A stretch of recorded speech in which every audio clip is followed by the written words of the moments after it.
वाले की जय। अभी कुछ वर्षों से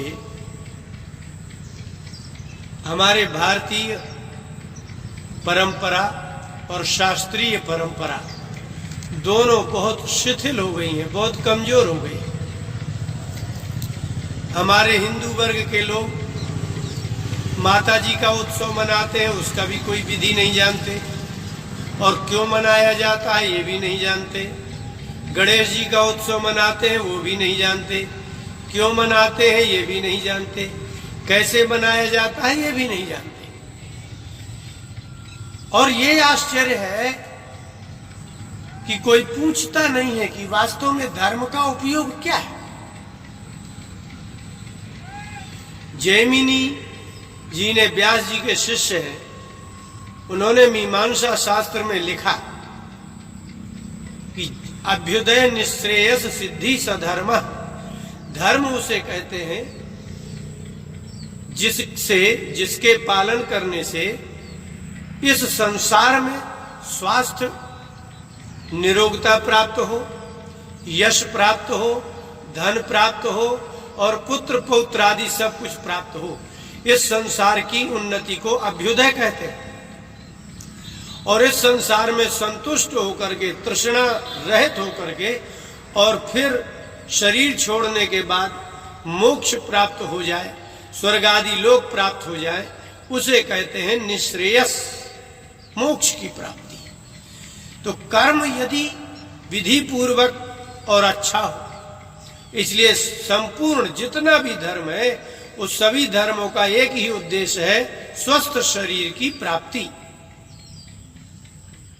आप जब ये कभी न कभी तो ऐसा समय आता ही है कि अकाल पड़ जाता है। कभी परदेश में आप घूम रहे हैं तो आपको समय से भोजन नहीं मिलता, समय से पानी नहीं मिलता, तो आपका शरीर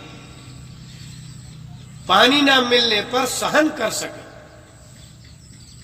भोजन ना मिलने पर सहन कर सके। शरीर एक ही क्षण में, एक ही दिन में ऐसा ना हो जाए कि वह शिथिल हो जाए, फिर किसी काम ही ना रहे।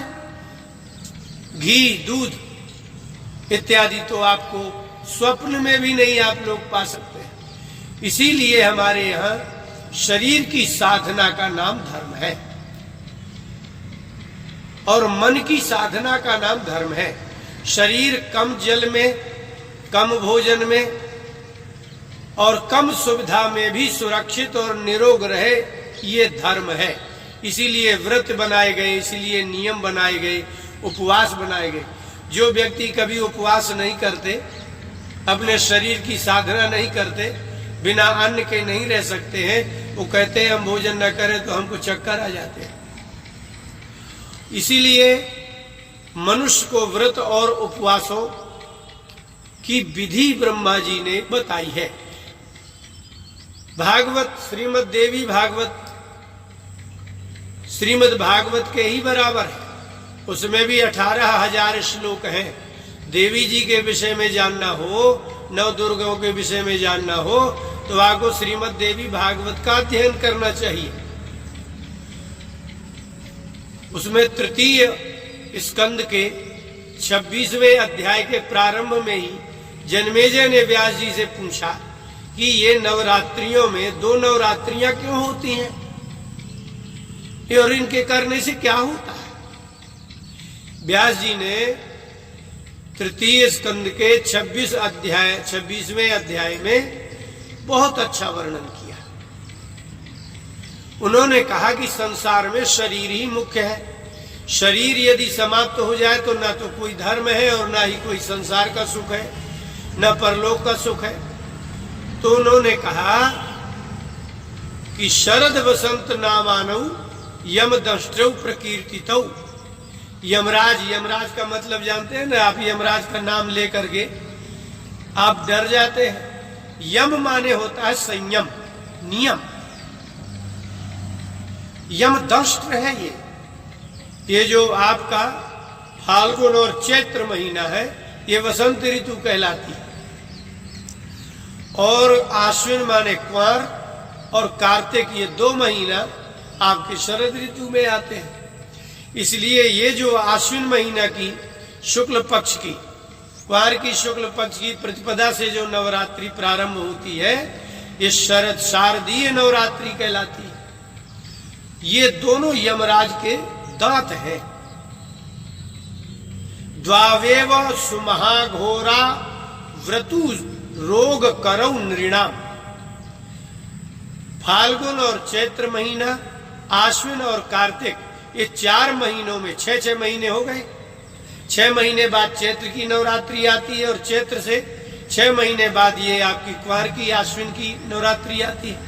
यदि आप ये देखें तो इसमें ही सबसे अधिक मनुष्य बीमार होते हैं और पशुओं को भी रोग इन्हीं ऋतुओं में आता है। वसंत ऋतु अर्थात फाल्गुन चैत्र के बाद बैसाख जेठ आषाढ़ श्रावण में जब वर्षा ऋतु आती है तो पशुओं को भी रोग होता है, लेकिन पशु तो वनस्पति खा करके औषधि रूप में वह स्वस्थ हो जाता है।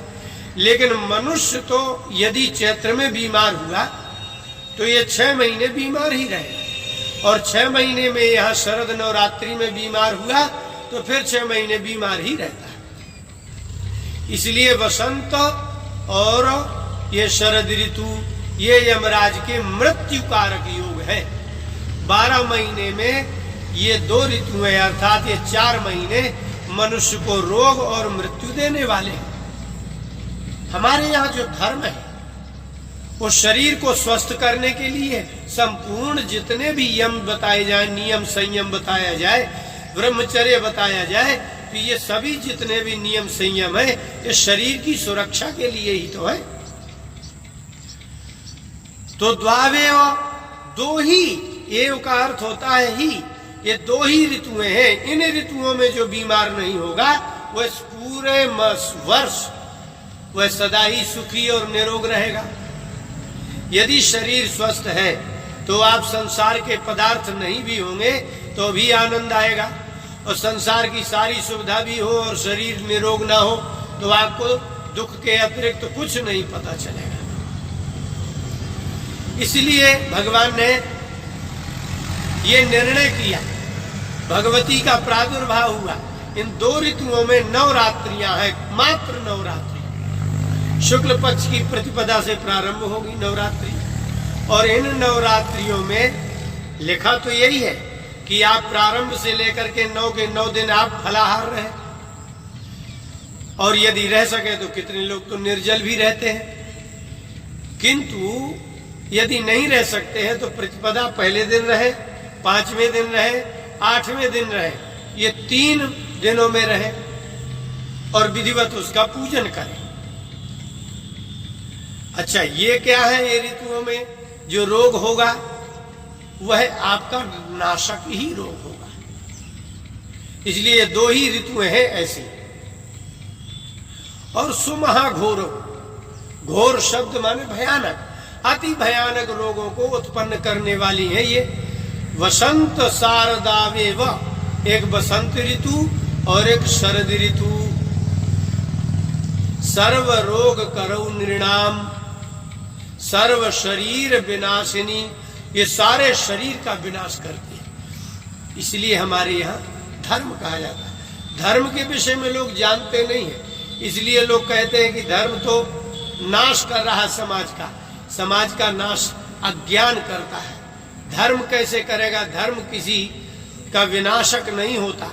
इसलिए ये जो नवरात्रियां हैं ये इसीलिए कही गई हैं। अब देखिए, मार्कंडेय पुराण के अंतर्गत दुर्गा सप्तशती आती है। दुर्गा सप्तशती का पाठ और नवारण मंत्र, जिसको आप ह्रीं क्लीं चामुंडा यही बिच्चे आप दिन भर बोलते हैं, सभी प्रकार की बातें बोलते हैं, लेकिन उन शब्दों में इतनी शक्ति नहीं होती जितनी मंत्र के वर्णों में, अक्षरों में, पदों में शक्ति होती है। आप 1 घंटा बैठे और 1 घंटा बैठ करके अगर माला जप करते हैं, फिर आप अपने शरीर का स्वास्थ्य देखिए। अगर कोई रोगी भी हो और अगर भगवती का माला, भगवती के मंत्र का माला जप करने लगे, भगवान के माला का जप करने लगे, तो उस व्यक्ति को अंदर से एक एनर्जी प्राप्त होने लगेगी। करके देखे, जो कोई रोगी है सवेरे स्नान न करे, हाथ पैर धो करके वस्त्र पहन ले और बैठ जाए, लेटा भी रहे, अगर मंत्र का जप करता है तो उसके शरीर में जो शब्दों का प्रादुर्भाव होता है, एक अव्यय समास होता है व्याकरण में, अव्यय समास में लिखा है अव्ययम विभक्ति से शब्द प्रादुर्भाव, शब्द के प्रादुर्भाव प्रकाश अर्थ में अव्ययी भाव समास होता है। इति हरि, ये अव्ययी भाव समास है।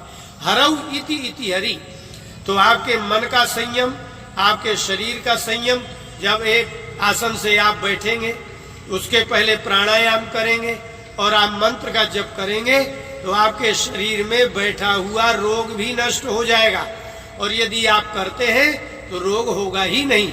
इसलिए ये जो 2 नवरात्रियां हैं, बसंत ऋतु अर्थात मार्च और अप्रैल का महीना, अब ऋतुओं का ज्ञान भी नहीं है लोगों को, सब जनवरी फरवरी का ज्ञान ही है। तो मार्च और अप्रैल अर्थात फाल्गुन और चैत्र का महीना, और ये आश्विन, कुंवर और कार्तिक, ये 4 महीने मनुष्य के स्वास्थ्य का नाश करने वाले प्राकृतिक आपदा है। ये जो महीना बीतता है, हमारी नदियों में जल वृद्धि होती है, उसमें जो वृक्ष के पत्ते सड़ जाते हैं, प्रदूषण फैलता है, उसी से रोग होता है। इसलिए इन रोगों की निवृत्ति के लिए और रोग ना हो, इसलिए इस नवरात्रि का विधान किया गया है। जो इनका उपवास पूर्वक जप करेगा, तप करेगा, संयम करेगा, वह व्यक्ति वर्षों वर्ष तक निरोगी रहेगा। बोलिए वृंदावन बिहारी लाल की जय।